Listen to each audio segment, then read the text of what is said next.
June 2nd, 2013. From El Cajon, California, this is episode 21 of You Can Bet on That. Hello, fellow gamblers. Welcome to You Can Bet on That, a podcast for the recreational gambler. I'm Mark Duvall, and I'm here with everybody's favorite gambler, Dr. Mike. Hello. So, Mike, this last weekend we played in our friend Dave's poker tournament, Yes. No Limit Hope poker tournament, and we were hoping to have a lot of stories to tell. And it just was kind of, uneventful, really. For us, at least. Yeah. I wasn't catching any cards. Yeah. So that was my big thing. I mean, I didn't play that many hands, and it seems like the ones that I did, I ended up, with second best hand. Yeah. And it's a rebuy tournament, and I did not rebuy because I never could. I won the very first hand of the tournament, and then just kind of kept winning on my first table. So that was kind of nice. This is the first tournament I've never rebought. Yeah. And then when our table broke up and I got moved, then I went card dead, and I finally was in the big blind with Ace-Deuce and flopped a pair of aces. It was an unraised pot. Right. And I wondered why you stayed, and then I realized that nobody had bet. So. Yeah, nobody, and I'm in the small blind, and I flop pocket aces, and I'm thinking, well, nobody raised, so maybe I'm the only ace. And at that point, I had, 8 big blinds, if that? Probably, if that. Something like that. So I shoved, and it turns out all the aces were out. 2 other people had aces. Right. And only one of them called. Of course, I was outkicked. I think one guy had ace-10. He did not call. The other guy had ace-jack, and he called you. Something like that. Yeah. He had a big stack, and then it was doomed after that to a deuce. So, and that was it. But our good friend Bill won the whole tournament. He plays on our weekly poker game. This is at least his second. He dominates that tournament. Yeah. Well, if he doesn't, he's won at least twice. At least this is at least his second, and he's come close. He makes many final tables. He makes the final table every time. Yeah. It's like I said, and I said this at the poker tournament. There are 2 people. If I had to pick 2 people to represent me, if I was going to give them some money and say, at the World Series of Poker and say, look, you're playing for me, sit down and play, it'd be Bill or Paul. Yeah, I agree. Because they're smart aggressive. Right. They take some chances when it's a good time to take a chance. And they push the limits. They make it hard on the other players. Yeah, basically. They do. Yeah. And you and I, at our own admission, are not that great at tournament play or no limit for that matter. No, not a no limit. I'd much rather play limit hold'em. Me too. Just a limit hold'em cash game. Yeah. It's, I don't know, for whatever reason, it's easier for me to figure out statistically where I'm standing in the hand. Yeah. And in the no limit, I tend to get shoved. I do better when I'm more aggressive. Yeah, sure. But then you got to catch cards. Yeah. Yeah. So anyway, a good tournament, run well as always. Yes. So, that was quality. Yeah. So we got some email from listener Andrew. He writes, Dear Mark and Dr. Mike, I love the show, guys. Thank you. Personally, I'm much more of a poker player than anything else, but I enjoy learning about all the games in the casino. Thanks for the education. My question is about Acey-Deucey. I was first introduced to this game by the reality TV show King of Vegas. Yeah, do you remember that show? No, I don't know that I watched ever a few episodes. It was on Spike TV, and what they did was they had a bunch of gamblers compete in casino games until each episode was crowned King of Vegas. Different casino games. And every episode it was a different mix of casino games. Blackjack, roulette, right, you'd have to get past this. No, I never saw that. And as much as I hate to say this, because I like a lot of the shows on Spike TV, but show less commercials. Really? Oh my God. If you watch a movie, you'll be flipping through and I'll be like, oh, okay, there's, episode 1 of Star Wars, right? Right. And it's 10 minutes of movie and then 6 minutes of commercial. Yeah. It drives me crazy. Well, and I'm usually watching that at night when I'm trying to go to bed, and I'm just flipping around. Oh, there's Star Wars, and then it's that's my thing about Spike TV. All right, see, and their programming I love. Okay, other than the quality and quantity of commercials is terrible. Because I DVR almost everything I watch is on DVR, so I'm rarely watching live TV, so I don't even. Well, I'm trying to watch movies on movie station, so there are no commercials. Yeah. Because it's just so much better. But every once in a while, you're just got nothing to do. And, there's Indiana Jones and the Temple of Doom. And, even though it's the worst of the Indiana Jones ones, you got to watch it. Right? All right. Anyway, Andrew goes on to say, All right. and back to Andrew's email.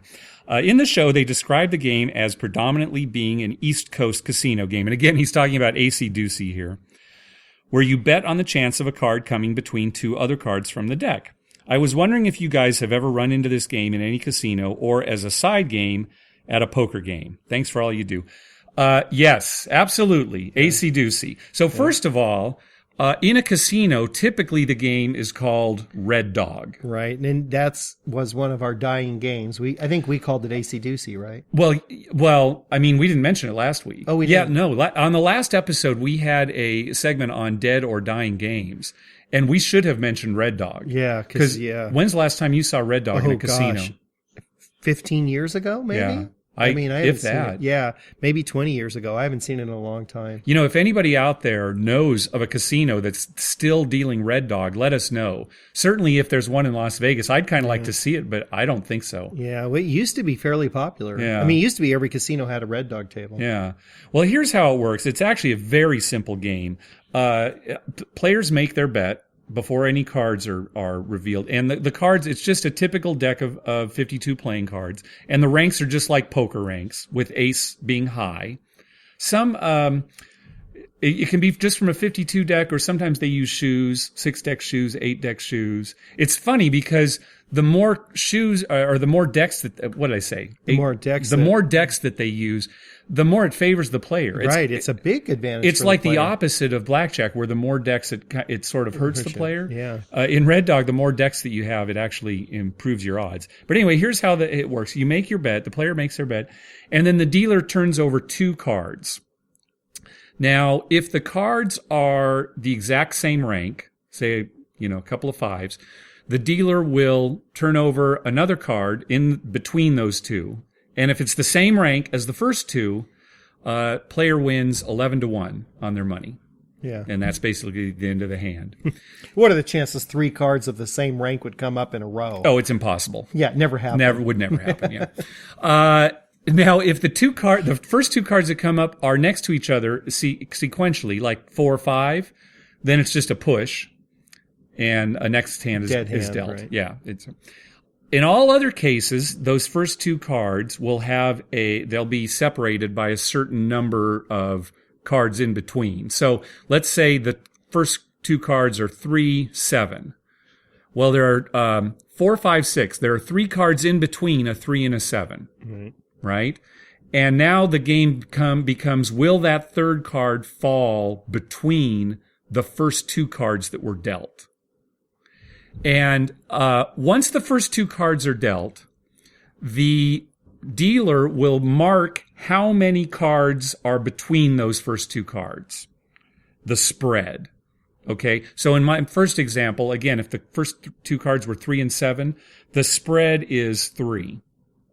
Mm-hmm. Okay, if the first 2 cards had been 2 and 10, then the spread is 7, right? Right. 3, 4, 5, 6, 7, 8, 9. 7 cards in between. Between 2 and 10, the spread is 7.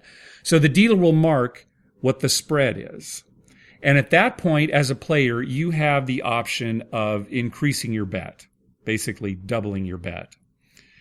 And then the dealer will deal out a third card, and if that card indeed falls between the 2 initial cards, then the player wins. Mm-hmm. And if the card falls outside of those first 2 cards, or matches one of those 2 cards, the player loses. Correct.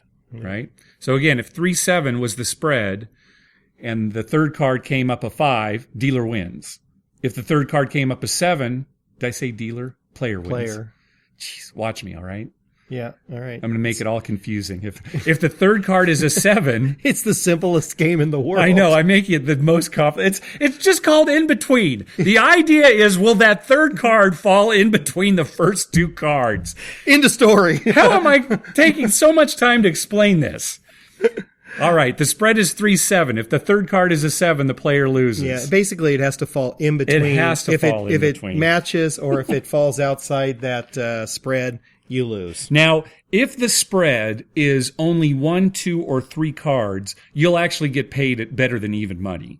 If the spread of cards is just 1, like let's say the cards dealt out were 4 and 6, The spread is just 1. The only winning card is a 5. If a 5 comes up, you as a player get paid 5-1. If the spread is 2 cards, you get paid 4-1.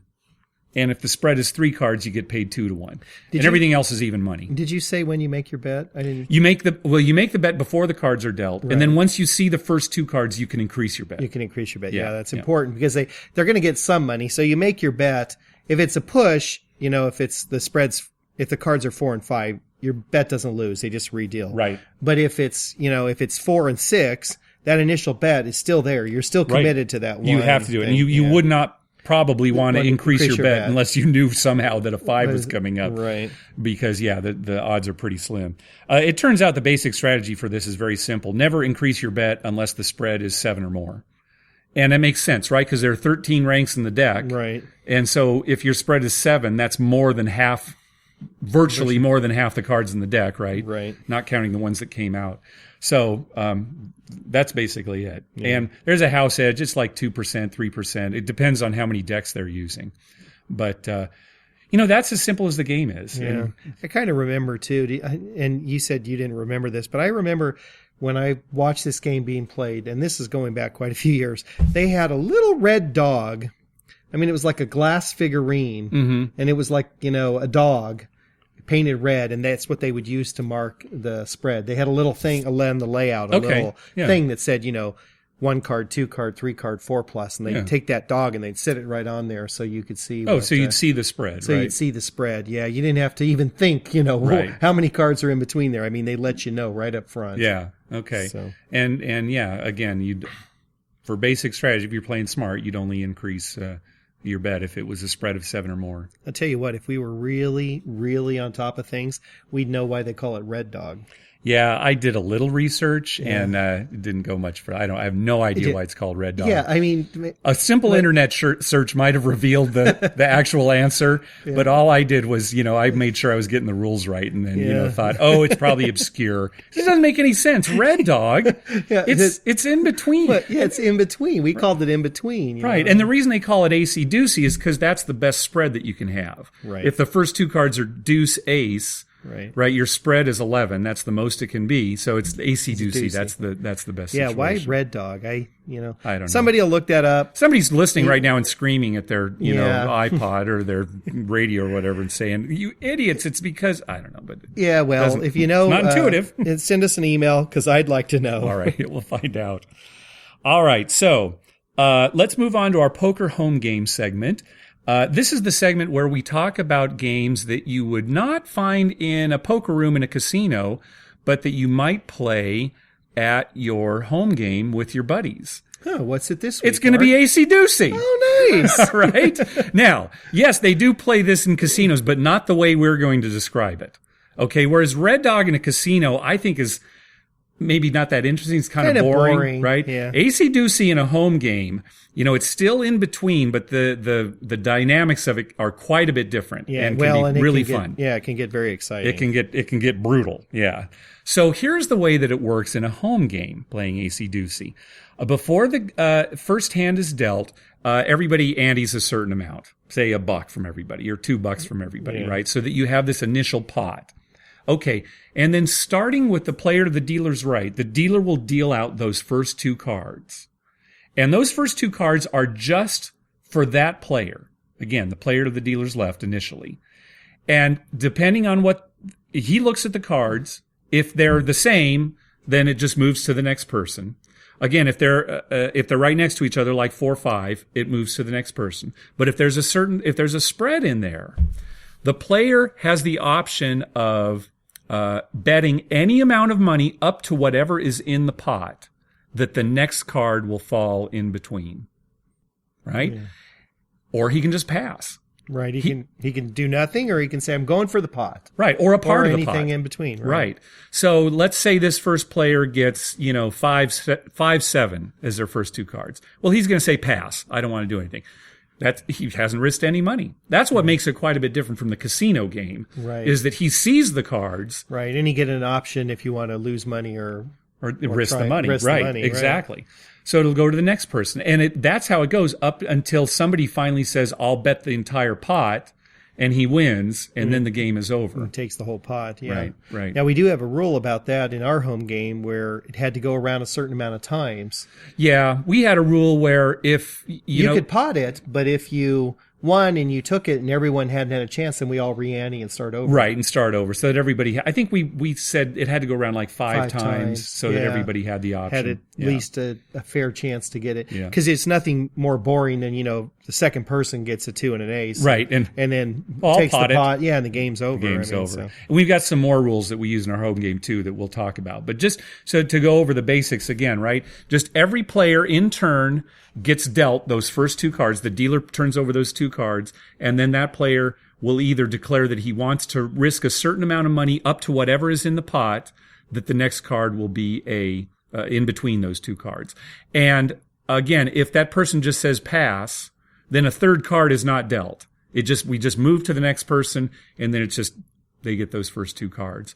And it's the kind of game where if you want to count cards, you can kind of get a sense of what cards are left in the deck. So as we get closer to the end of the deck, we usually deal almost all the way down. Right. Yeah, Yeah, why not? It's a home game, right? Right, exactly. And so if you're keeping track of cards, you may know, oh, okay, there are only 3 cards left, and I know there's 2 7s and a 6. Right. So I know you're going to fall between, this range that I have. Right. And, a lot of times people will do that, and they don't want to count all the cards, but they will watch for aces and 2s. And kings and maybe 3s, the big ranges. The big ones. So if a 2 and an ace comes up and they know all the aces have been used, well, then they'll pot it, right? Yeah. Thinking, well, it's got to fall in between there unless, maybe there's a 2 left. Yeah, right. Right. So again, each person has this chance in turn. So just as some examples, let's say, we get to player A and he has a spread of 3 queen and there's a $10 pot. And he says, okay, I'll risk 7, right? And the third card comes up and it's a king. So he has to put $7 into the pot. Right? Now there's $17 in the pot. And the next guy gets a spread of, 2 king. Ooh, that's a pretty good spread. But maybe he thinks, I know there are a lot of aces out there. I haven't seen any yet. So 2 kings, $17 pot. I'm only going to risk 10. So the third card is dealt and it's an 8. He wins. He takes $10 out of the pot, and now there's $7 in the pot. Right. That's basically the mechanics of the game. All right, so let's talk about a few extra rules that I think are pretty common in home games, and then some even extra rules that are probably only in our home game. Right. This is pretty common in the home game. Again, in the casino version, aces are always high. In a home game, often there's a rule that if the first card dealt is an ace, whoever's the player is at the time, he can, and before the second card is dealt, he can declare that ace to be high or low. He has that option. Right. Which is nice because, if you were watching cards and you knew there were no more aces left and that first ace came up, well, then you'd want to make it probably. Well, it depends on what the other cards are too. Right. Well, yeah, but if what you've seen, you could decide, it's more advantageous to make it low or if you think there are a lot of high cards still in the deck. Yeah. Right. If you thought there were a lot of low cards, you'd make it high. Right. So you have that option. So the dealer will turn over that first card, and if it's an ace, he'll just stop and ask the player, all right, do you want that to be low or high? And typically, like if you haven't seen any other aces, typically you make that one low. Yeah. That's usually the right move, because then if your second card is an ace, whenever ace is the second card, it's always high. Yeah. You don't have the option, because if you had the option, people you'd know what your first card is. You'd make it the second one higher low to give you the biggest spread. So the rule is when ace is the first card, you can declare it to be low or high. When ace is the second card, it's always high. Right. So in this case, you have the potential of getting a low ace. Ace comes up for your first card. You say it's low. And then you get a second ace that's high. Now you have a spread of 12. Yeah, and only an ace will lose. Right. Right. Exactly. Because the low ace and the high ace are different cards. Every card except an ace falls in between those two. And we all know that 3 cards in a row can't be the same rank. It's impossible. Right. We've worked out the odds. It's impossible to ever see 3 cards in a row. And we'll have some stories soon to show you exactly how accurate that claim is. Here's also another rule. And this is what makes the game kind of exciting, especially if you don't get burned by this rule. So we said once again that when you see your first two cards, you get to declare how much of the pot you want to risk. We have a rule that if your third card matches one of the first two cards, you have to pay double what you declared. That's where it gets brutal. That's where it can get brutal. So let's say the spread is 2 queen. Ooh, that's a pretty good spread. I'll risk $10. And the third card comes up and it's a queen. Now you don't owe $10 to the pot. You owe $20 to the pot. And that's our favorite thing. That's how the pot grows. It gets exciting. The other 6 people on the table are just grinning from ear to ear, and then one person is cussing up a storm. That's right. And the thing about this game is just because you're the one who put a lot of money into it, it doesn't mean you're going to have the opportunity to take that money out. No, the very next person could take it all away. Right. And maybe the whole rest of the game, you're just getting, no spread or, whatever. Now, what's the biggest you've ever seen a pot get in Acey-Deucey? Oh, I got a good story for you. I don't think I was here for this. No, you weren't. No, it was, it was a game, that my friend Paul, invited me to, and it was some of his high school friends who were having a poker game. They needed some extra players. So I said, sure, I'd go. Yeah. I only knew Paul and I think one other guy that I had ever met before, but there was a table of about 7, 8 guys. Somebody called Acey-Deucey. And that pot got so huge. And did you just start with like $1? We started with $1, like $8. Yeah. And I think at one point it was up to $400 and some dollars. And Paul and I, unfortunately, were the benefactors of most of it. Cause I got burned on matching. I said it got up high and it was like $50 and I got 2 ace or something. Oh, pot, and then an ace came up. Yeah. I had to double, put a bunch of money in. Paul had that happen several times to him. Wow. I think of that $400+, I think at least probably 250 of it was Paul and I. Wow. So, after the pot got up there, one of us got burned real big and it was just, terrible luck, right? Just, I mean, we weren't going in with 1 card spread. I mean, these were like big spreads, 2 king, 2 ace, and getting paired up or matching. Yeah. So anyway, finally the pot got up there pretty good. And some guy on the table who Paul actually didn't even know that well. Yeah. He was just a guy that somebody else had invited. He got 2 ace. And, we were all kind of watching the cards. He knew that there were no more aces out there. So, pot, he got it. He took it. He played one more game.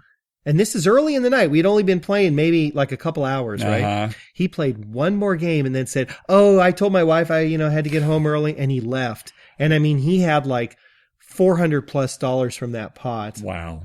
And, it was a small home game. It wasn't even as big as our game now. This is quite a few years back. And, people were buying in for $20 or something. Yeah. So he had all this money and he left. And Paul and I have never forgot that. We talk about that every once in a while, like, what the hell? Any self-respecting gambler at a home game would stay and give a little bit back. Sure.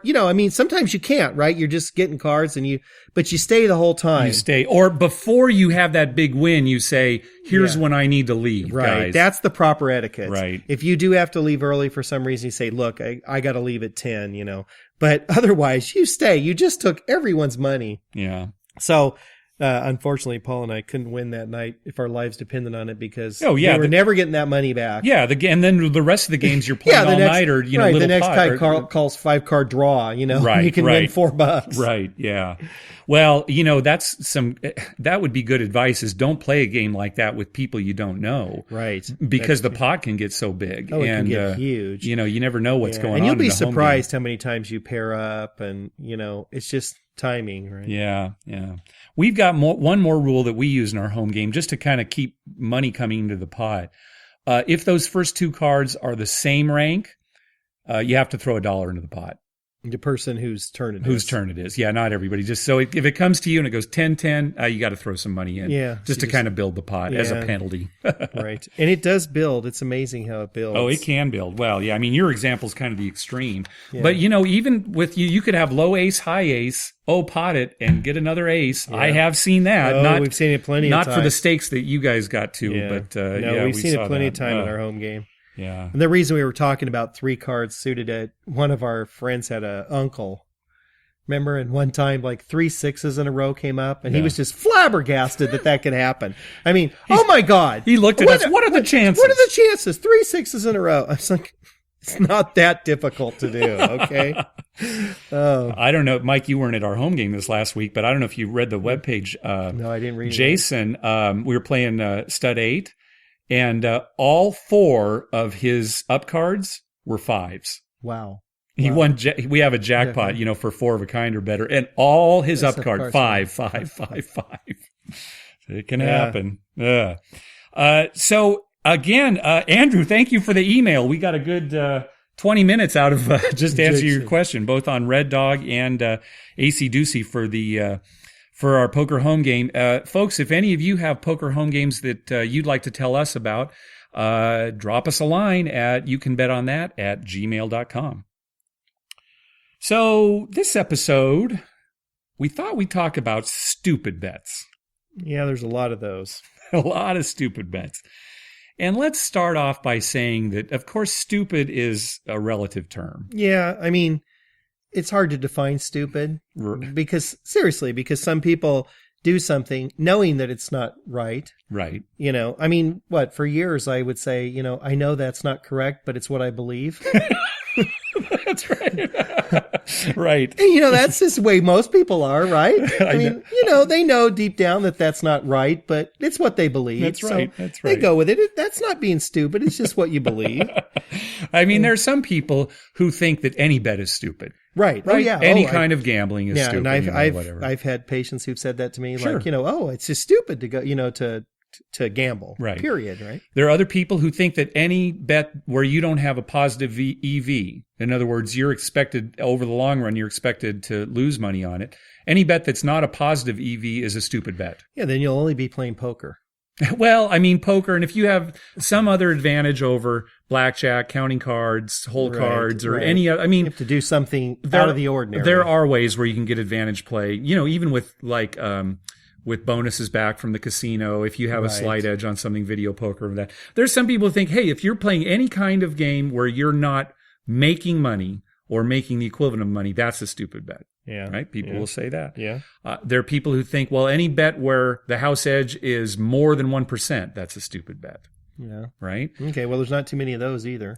Right. Certainly in a casino. Yeah. But the bottom line is a lot of what some people might think are stupid bets are fun. Right. Well, it's, we're craps players, right?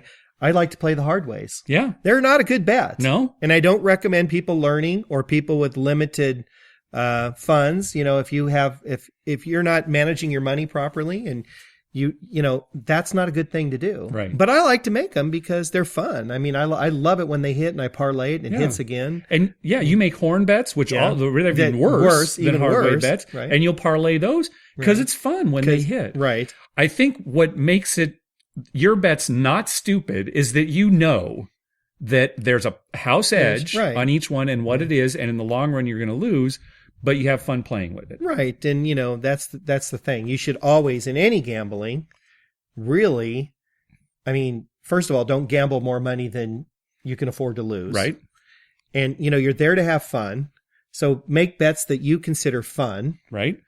And just stay within your budget. Now, if you're making this your profession, then I don't advise making, if you're trying to make a living off it, then you can only make bets with a positive EV. Yeah. Sure. I mean, you have to. Sure.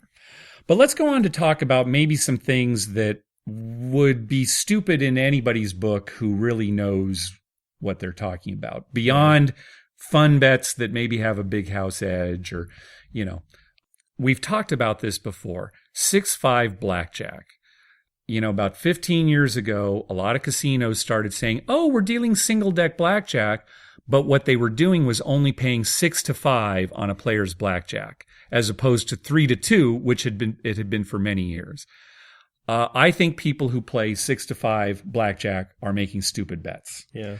Because even if a casino has 6-5, they more than likely have a 3-2 payout in one of their shoe games. Right. And it's better to play an 8-deck shoe 3-2 than play a single deck or double deck 6-5. Right. Yeah. And well, now I have to admit, remember, I think I mentioned this on an earlier podcast about Paul and I played in a 6-5 game because it was at Caesars and it was because they had these, girls in Like dancing girls? Yeah, or, lingerie, dealing, and then two girls dancing above and everything.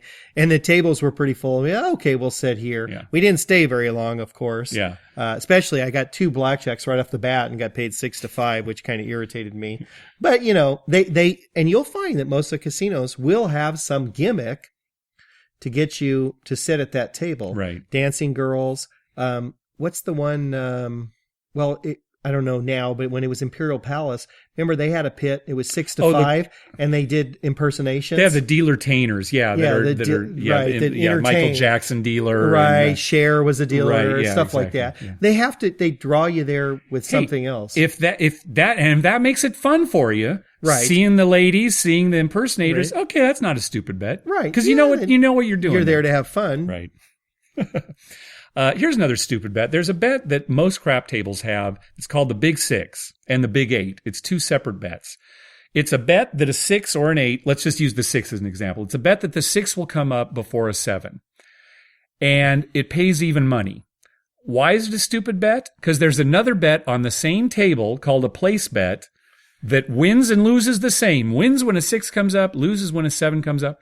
And it pays 7 to 6. Yeah, so you can bet $6 and make $6 on the Big Six. Yep. Or you can bet $6 and make $7 by placing it. Yeah. So why in the world would you ever bet the Big Six and Big Eight? Yeah. Maybe if you had less than $6.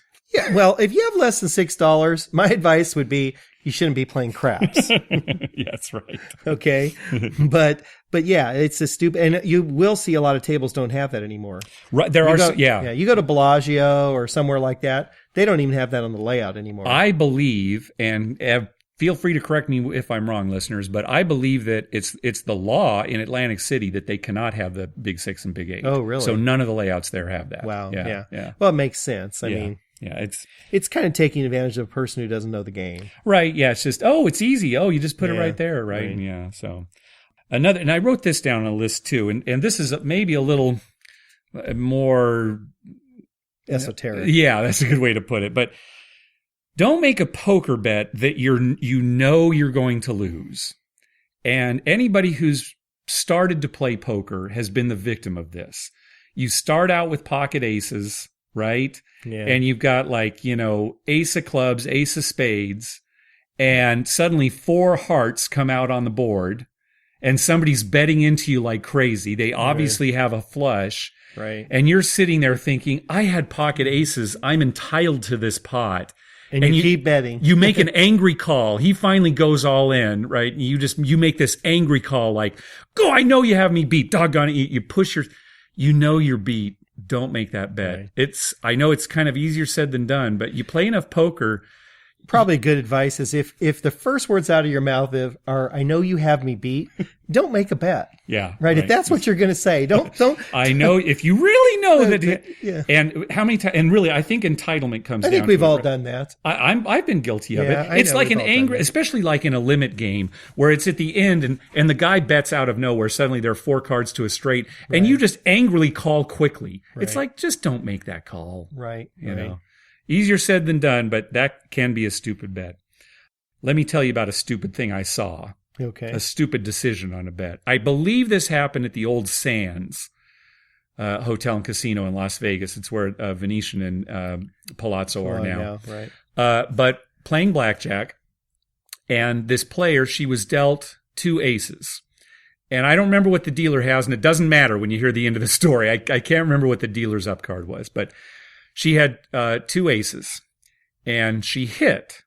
So already she's made a mistake, right? When you have aces like that, you should split. Always split aces. But, she hit.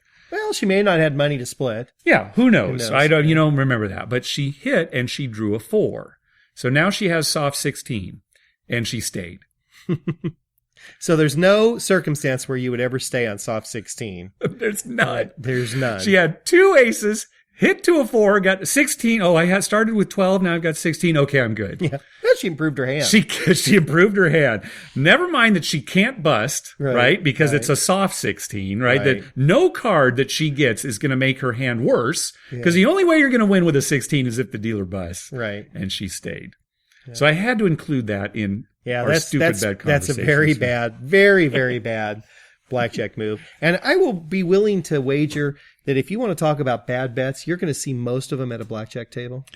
Bad decisions, you mean? Because, it's not so much the bets, but the initial bet was okay. But bad decision, you see a lot at a blackjack table. It is amazing. And I'll tell you, the thing that gets me, all right, so not everybody knows basic strategy, right? Fine, Well, you don't really have to know basic strategy. They can give you a card. You can ask them. They'll hand you actually a card that has basic strategy. But I know what you're saying, right? Maybe people don't know when they should double with soft 15, right? Or soft 13 or something like that. That's a more complicated right. move. But sure, plenty of times we'll see people where they have, like soft 13 and the dealer has a 10 and they stay. Right. Or did I say soft? I meant just hard 13. Yeah.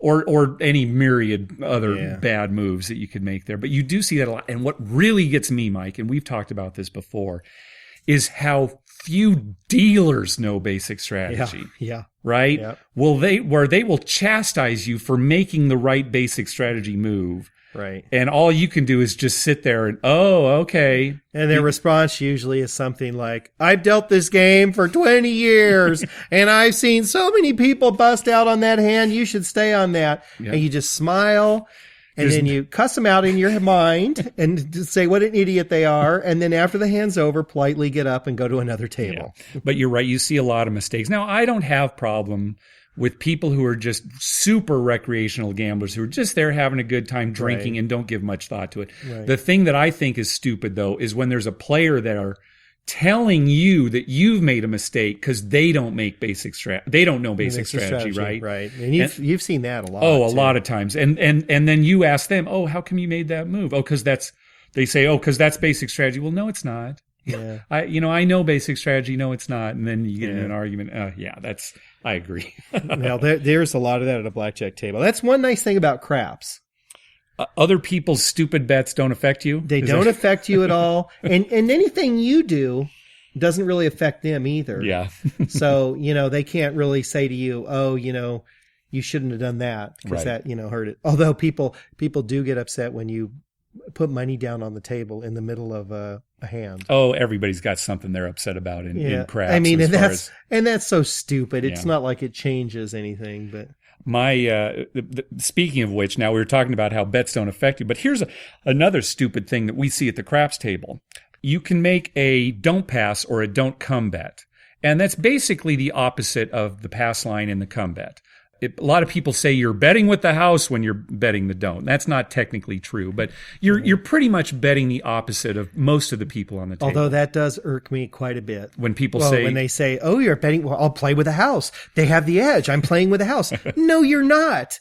Figure it out. Yeah. They've got a little rule in there on the don't the don't pass is not exactly the opposite of the pass line, right? Remember when the pass line loses on 2, 3, or 12, and it wins with 7, 11. The don't pass is the opposite, but not exactly the opposite. It loses on a 7 and 11, and it wins on a 2 and a 3, but it pushes on a 12.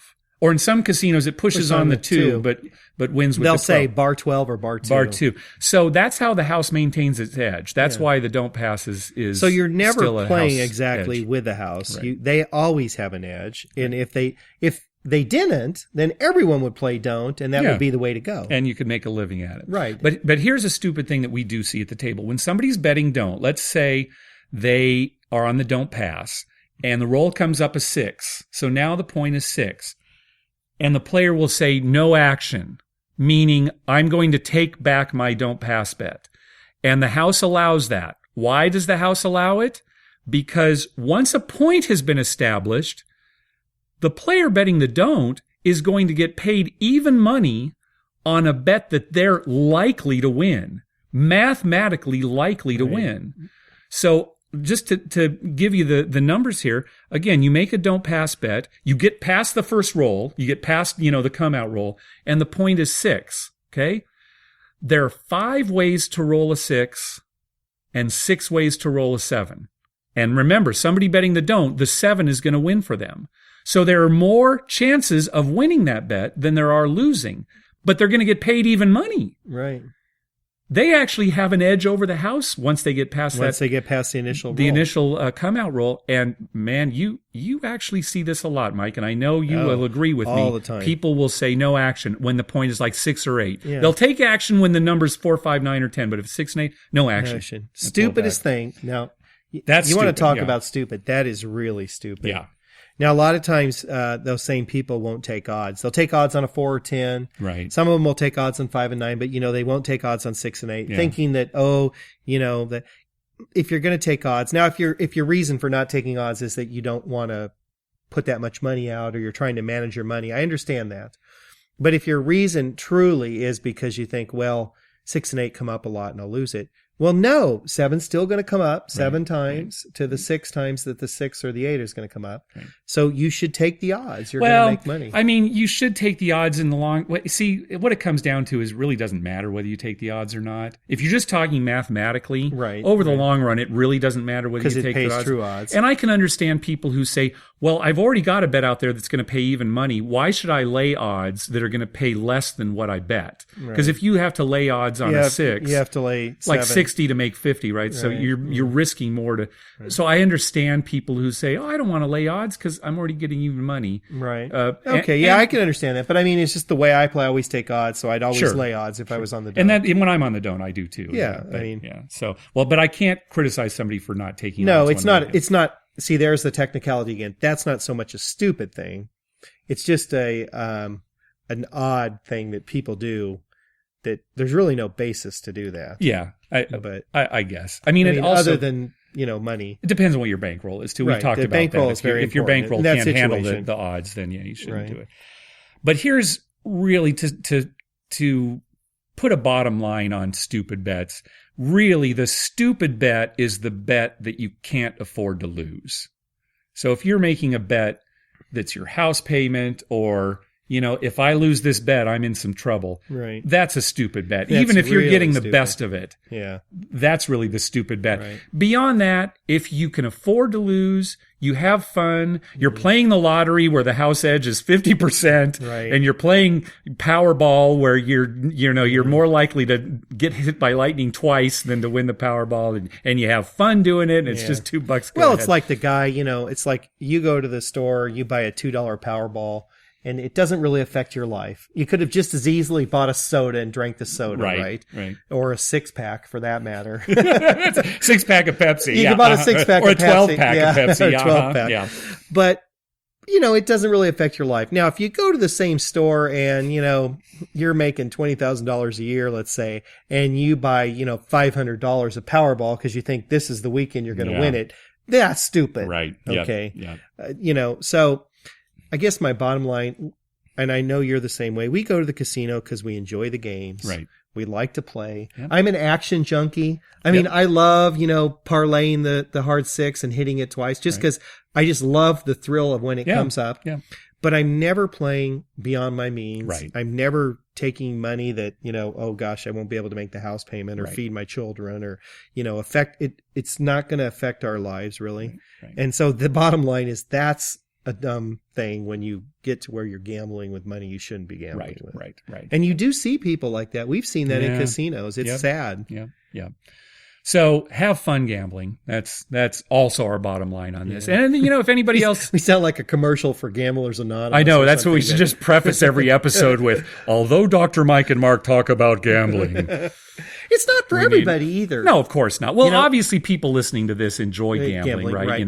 But it's a important thing to know. You have to be a certain mindset to gamble. Oh, absolutely. Because you're going to lose probably. Yep. Right? I mean, unless you're playing poker and you're a much better player than everyone else and you can read them. And even then you still may lose. Yes, even then, even the best players in the world who have the advantage still go on unbelievable losing streaks. Exactly. Yep. And it's just the nature of the beast. Yeah. But if you're doing it with money that is set aside for your recreation, that's what you rather do with your recreation. Yep. You're not into scuba diving. Right. You'd rather spend your money at the casino than, buy oxygen for tanks. Yep. That's right. So, but know what I'm saying? So you go and that's how you have your fun and that's good. Yep. Exactly. Exactly. Yep.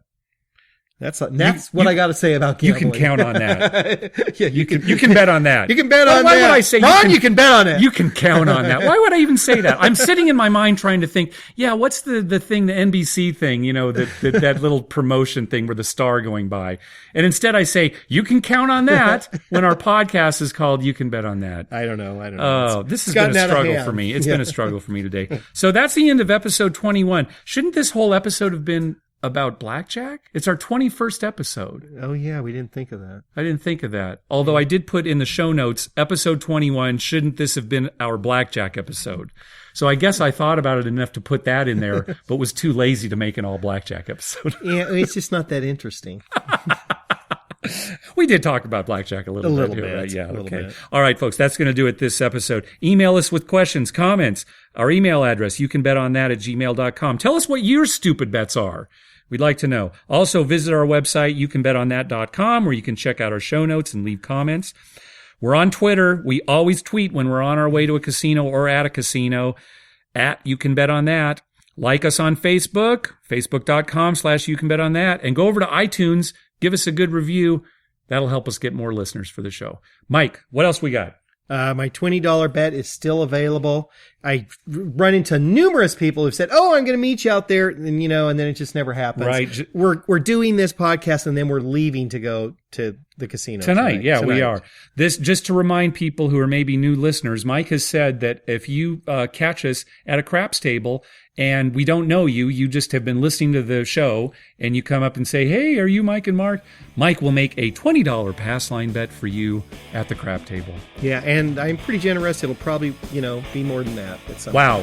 Okay. I can't say how much. Yeah, don't but, say. Depending on if I'm winning or not. I mean, I like to have a good time. All right, good. That's it for this episode. We'll see you next time. Good night.